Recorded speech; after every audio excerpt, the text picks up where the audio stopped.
কালকে রাতে আমরা ননদ বৌদিরা মিলে বাইরে খেতে গিয়েছিলাম। আসলে ননদরা চলে যাবে গাইবান্ধাতে, একটু মনটাও খারাপ লাগছিল।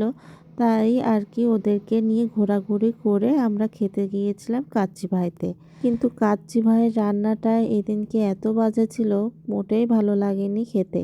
ননদরা তো বলছে যে বৌদি তোমরা যা রান্না করেছো সেইগুলোই, বিরিয়ানিগুলো অনেক অনেক ভালো ছিল।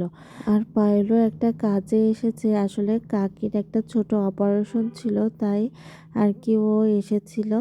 তাই ওকে নিয়েও আমরা একসাথে সবাই খাওয়া দাওয়া করতে গিয়েছিলাম। আর এই যে দেখেন, মেয়ে ভিডিও অন করা দেখলেই এরকম দুষ্টুমি করে, আর ছেলেটা দেখেন চুপচাপ বসে আছে। আমাদের গার্জিয়ান হিসেবে এসেছে আমাদের তিহান।